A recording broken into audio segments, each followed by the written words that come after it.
We want to help not only you as you lead people at work, but also how you lead at the home. The reason for this is I mentioned I worked in a Fortune 100 company for over a decade.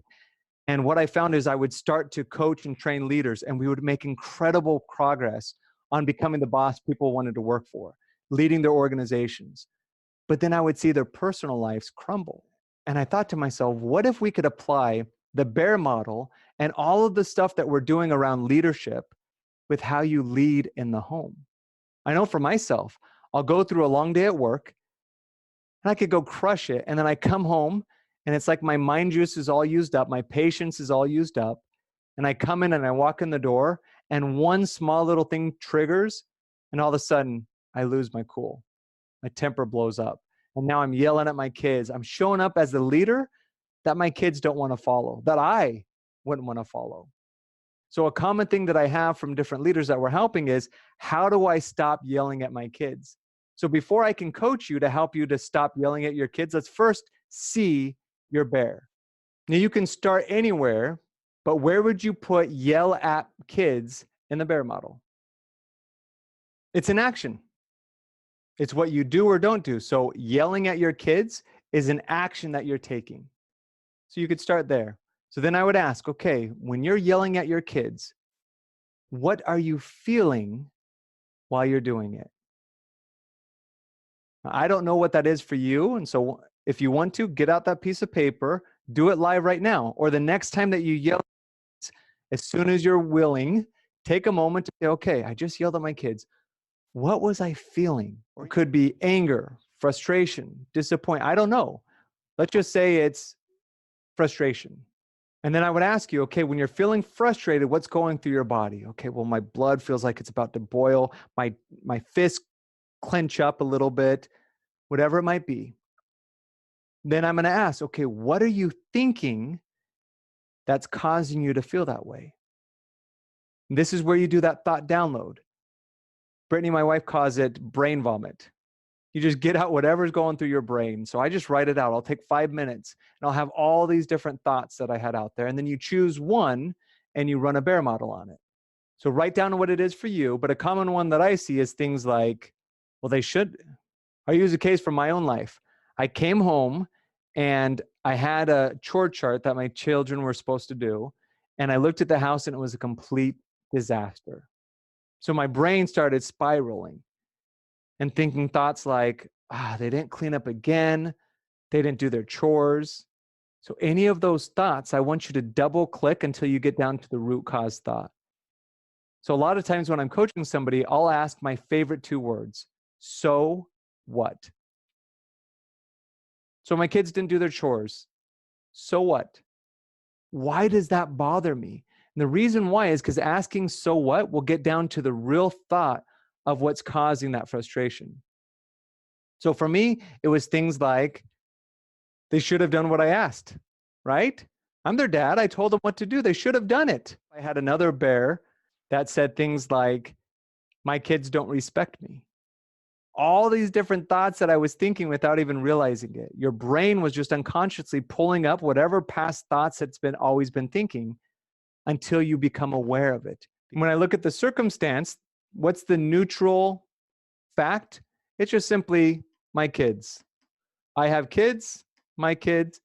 I could be more specific, but I like to keep it just very neutral, my kids, because the focus is on the belief. Okay, so what's the result? The result is I don't do what I ask myself. Now, my goal was to stop yelling at my kids. So I'm showing up not as the dad that I want to.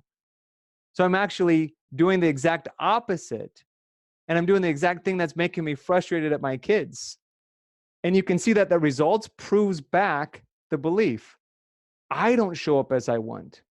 So here I am thinking that my kids didn't show up as I wanted them to, yet I was doing the exact same thing. And over time, we're going to help you to challenge every single belief that you have in your brain. It's real estate in that brain of yours, and your brain is the most powerful tool that you have. So you got to really be conscious and think, is that thought serving me? In this case, it's not.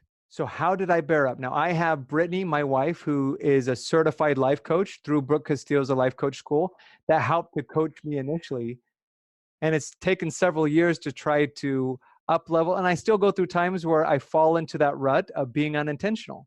So this is a daily art of leading, daily art of coaching myself, daily art of using the bear model. So if this were your example, how would you bear up? Well, you could start anywhere in the model, but let's start with the action because you already know you want to stop yelling at your kids. So if you want to stop yelling, think to yourself, the next time that happens, where you come home and you ask them to do their chores and they didn't do their chores, what emotion do you want to feel? Now, I'm not saying you want to feel great, this is excellent, they didn't do what I said. No. But what emotion would you want to feel? Let me ask it differently. What result do you actually want? The result that I want is I want to show up as a deliberate dad. All right, so the result that I want is I want to show up as that deliberate dad.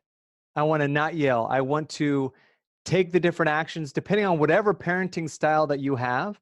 And I'm not here to tell you here's the one right way to do it. There's many different ways. But then I would ask you, okay, how do you want to feel? So for me, it might be things like calm, committed. So I don't want to be ruffled. I don't want to immediately have my temper go. So if I'm feeling calm and committed to whatever my parenting style is, I'll be able to take the actions of showing up the way that I want to. So here's the key. What beliefs do I need to think that will help me feel calm and committed in the moment? And this is where you brainstorm. And I'm going to give you many different thoughts to try on to be able to help get you there. But some of the thoughts that I enjoy are things like, nothing has gone wrong here. Really, think about it. I have 4 kids. The youngest is 4, the oldest is now 13. Do you think that they come home and they say, oh, of all the things that I want to do the dishes, I want to do my homework, this is going to be so exciting? No. And historically, that's not what they do. So for me to think that, yeah, they should want to clean up, it's ridiculous. So nothing has gone wrong here. They're kids being what kids want to do. Not just kids. Do I always do what I say I want to do? No. My brain notices that some of the stuff is uncomfortable. And so it wants to avoid pain, seek pleasure. My kids want to avoid doing the dishes and their chores and instead watch Netflix or YouTube. They want to seek pleasure. So nothing has gone wrong here. So simply saying that thought to myself relieves myself of the, oh, something's wrong. They don't respect me. They're not going to do what I said. They're going to grow up to be people that don't contribute to society. Whatever your thoughts are, nothing has gone wrong here. Another thought that I like to think to myself in this moment is, this is the part where they show up as kids and I show up as the deliberate dad. Simple. This is the part where I show up as the deliberate dad. So I'll say it to myself, this is the part where I show up as the deliberate dad. And that helps me to feel calm. And then the actions that I take is my parenting style. Now, for me, that includes making sure that there's different consequences. So I'm not just going to simply say, oh, that's completely okay that you didn't do your chores. No problem. I'll go do them. No, there's going to be a consequence, but the way that I implement that consequence totally changes it. So I'm able to calmly and have that conversation and show up as a deliberate dad in that discussion versus as an irate person that's simply yelling at my kids. And the result is I show up how I want. Until tomorrow, when I show up undeliberately and I do a bear model and then I have to see my bear and bear up again. But you get the picture. And I could do this model on anything that you can imagine, from any struggle that you want to solve or result that you want to reach.